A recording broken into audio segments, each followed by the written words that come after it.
지방 소멸 위기감이 커지면서 지자체마다 청년 인구 유입에 열을 올리고 있죠.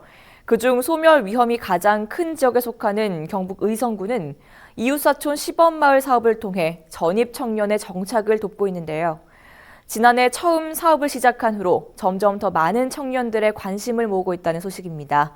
전입 청년 일기와 전화 연결해서 자세한 이야기 나눠보겠습니다. 안녕하십니까? 네, 안녕하세요.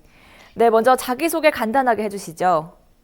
네, 안녕하세요. 저는 올해 37살이고요. 이름 최성호라고 합니다. 네, 반갑습니다. 먼저 이웃사촌 시범마을 사업에 참여하면서 의성에 정착하게 됐다고 들었는데요.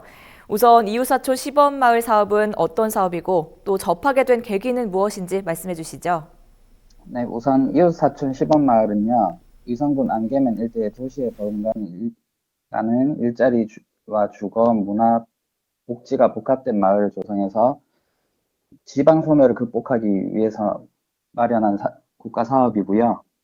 그 중에서는 이제 크게 스마트팜이랑 특화 농공단지, 청년 허브센터 등으로 구성이 되어 있는데 저는 대학에서 농업을 전공하고 졸업 후에는 딸기 컨설턴트로 일하면서 딸기 농사에 되게 매력을 느끼고 있었거든요. 그러다가 이제 경북농업기술센터에서 근무하시는 저희 선배님께서 이 이웃사촌 시범마을에 대한 정보를 주셔가지고 이 사업에 참여하게 되었습니다. 네, 아무래도 직접적인 경제 활동을 하는 거잖아요. 선뜻 전입해서 살겠다고 결정하기가 어려웠을 것 같은데 어떻습니까? 네, 아무래도 뭐 연고도 없고 뭐 그래서 좀 고민을 많이 했었는데 제가 스마트팜 창농에 그전부터 큰 관심을 가지고 있는 상황이어서 그 지원 조건이 좋아서 결심을 굳히게 되었어요. 네, 그렇군요. 마을에 살면서 현재는 창업을 하셨죠? 어떤 일을 하고 있는지도 소개해 주시죠.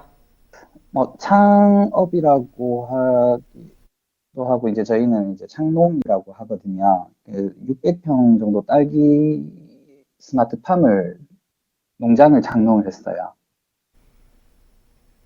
네, 지자체에서 지원하는 사업이다 보니 비슷한 뜻을 가진 청년들과 소통할 일도 많을 것 같거든요. 자주 소통하시나요? 어떤가요? 아, 저희 이제 지금 같이 저하고 똑같이 이렇게 딸기 스마트팜을 창농했는 청년이 7명 있고요. 그리고 한 40명 정도는 이제 향후에 저와 비슷하게 창농을 꿈꾸고 있는 학생들이 있어가지고 이 친구들하고 이제 목표가 같다 보니까 그 교류도 잦고 또 이제 저희가 다들 농사를 안 짓던 사람이다 보니까 뭐 주중에 한 번씩 모여서 스터디 모임도 갖고 그렇게 하고 있습니다. 네, 같이 생활하고 교류하다 보면 좀 든든할 것 같은데, 그러면 그동안 의성에서 지내면서 쌓인 에피소드랄까요? 좋은 추억도 많을 것 같은데, 기억나는 일이 있으면 말씀해 주시죠. 학생들하고의 이런 에피소드보다는 이제 제가 귀농을 하게 되면서 이제 땅을 구해야 되고 뭐 이러다 보니까 알아보고 다니다가 이제 이장님을 한 분 알게 됐는데 그분이 되게 신경을 많이 써주셔가지고 땅 구하는 것도 알아봐 주시고 그분에게 가서 일도 도와드리고 하면서 도움도 많이 받고 제가 뭐 일을 하고 있는데 잘못하고 있거나 막히는 부분들이 있을 때 주변에서 이제 많이 도와주시고 이장님 같은 경우에도 이제 해결 방안도 알려주시고 뭐 그리고 지역에 오래 계셨으니까 이런 거는 요렇게 해결하면 된다고 알려주시는 것들도 많으시죠. 네, 그럼 직접 살아보면서 느낀 의성의 장점, 또 농촌살이의 장점은 뭔지도 이야기해 주시죠. 뭐 일단 이제 도시에서 생활하는 것하고 좀 다르게 여유가 좀 있고요. 그다음에 뭐 공기도 좋고 저녁이 있는 삶, 뭐 그런 게 저는 참 시골 생활이 좋다고 느껴집니다. 네, 이전에는 또 농업 컨설턴트로 일을 하시다가 이웃사촌 시범마을 사업에 참여하신 거잖아요. 이 컨설턴트로 있을 때와 직접 농장을 운영하는 입장은 또 다를 것 같은데 어떤 차이가 있습니까? 아무래도 이제 삼자 입장에서 보면서 옆에서 알려줄 때랑 제가 결정을 해야 되니까 아무래도 사심이 들어가니까 좀 결정을 내리기도 힘들 때도 있고 제 스스로 이게 그냥 가서 딱 이렇게 하세요라고 알려주는 것보다 결정을 내릴 때 되게 좀 어려운 점이 있더라고요. 네, 이제 1년 정도 생활하셨잖아요. 농촌살이의 그런 불편한 점, 또 개선할 점이 있다면 뭐라고 보십니까? 특별하게 불편한 점은 아닌데 이제 이게 청년들이잖아요. 청년들이 이제 시골에 와서 일을 하고 농사를 짓다 보면 해가 지고 나면 사실 농사 일이라는 게 크게 할 게 없는데 아까 말씀드렸던 저녁 있는 삶은 생겼는데 저녁에 할 게 크게 없어요. 그래서 이쪽에 청년들이 더 많이 들어오고 하면 저녁에 문화 생활을 할 수 있고 이런 인프라가 조금 더 구축되었으면 좋겠습니다. 네, 장점도 있고 불편한 점도 있지만 그래도 내 삶이 있다는 것이 좋다 이런 이야기 해주셨는데요. 향후 5년 또는 10년 농장 운영 목표가 있을 것 같은데 뭐가 있을까요?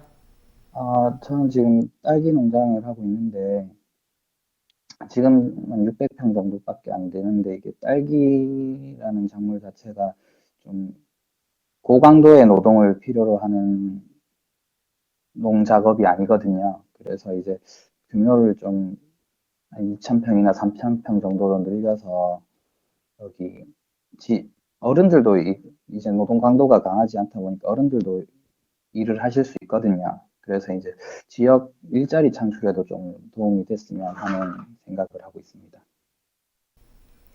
네, 요즘 창농이나 시골살이를 고민하는 청년들이 늘고 있는데요. 이런 청년들에게 한마디 해주시면 좋을 것 같습니다.